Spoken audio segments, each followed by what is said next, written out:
The Massachusetts father of three accused of killing his wife and then dumping her body will likely spend the rest of his life in prison. Brian Walsh was found guilty of first-degree murder today. The jury deliberated a little less than 6 hours before reaching the verdict. Walsh showed absolutely no emotion as they read their decision in court. The jury, is the defendant guilty or not guilty? Guilty. Guilty of what, sir? Murder in the first degree. Murder in the first degree. So say you, Mr. Foreperson. I do. Prosecutors called about 50 witnesses over the span of 8 days. The defense, on the other hand, rested without calling a single witness. The question now is whether we will ever know what really happened to Anna's body and why Brian killed her. Former homicide prosecutor Matt Murphy is back on the set with us. You called it. You said it would be guilty in the first degree today.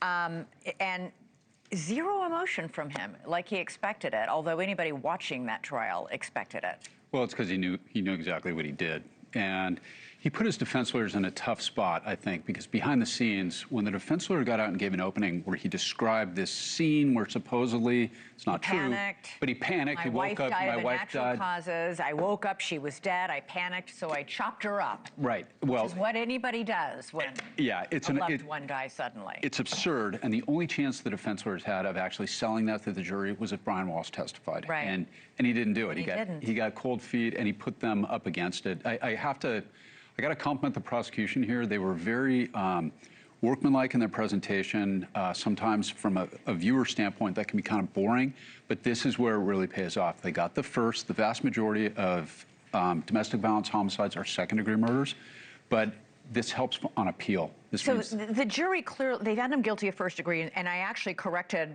the script leading into you because it's a mandatory life in prison, no chance of parole for first-degree murder in Massachusetts. Right. They believed he planned it then. Right. They didn't think that there was a bad fight and he pushed her and she hit her head and like, oh my God, I've just killed my wife. They believe he planned this. Right, and that's where I think also behind the scenes, if I had to read the tea leaves, this is a defendant who insisted they go for broke and go for some accidental death that wasn't a murder. And what they should have argued clearly, and it's easy to Monday morning quarterback, they should have argued this was high passion. Yeah, this was a voluntary manslaughter. Yeah. He found out about the affair, he killed her, and then you do 1/3 of your prison time in the state of Massachusetts for manslaughter.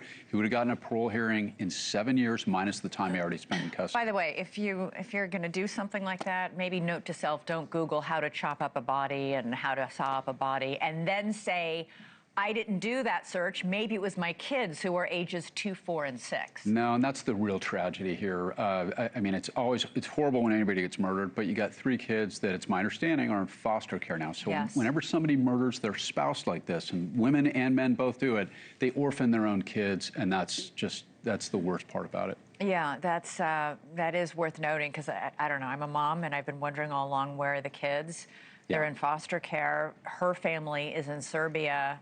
I don't know why they're not with his mother, but they're not. They're in foster care, and I don't know what's going to happen to them now. You don't expect any of them to testify at sentencing? I don't. They don't need it to happen, and they're too young, and it's unnecessary, and it's a mandatory sentence, as you pointed out, in Massachusetts. So mandatory, it doesn't really matter what anybody says at this point. All right, Matt Murphy, thank you so much. Really appreciate it. Thank you for watching. Subscribe below and download our NewsNation app right now on your phone, and you will get fact-based, unbiased news for all Americans.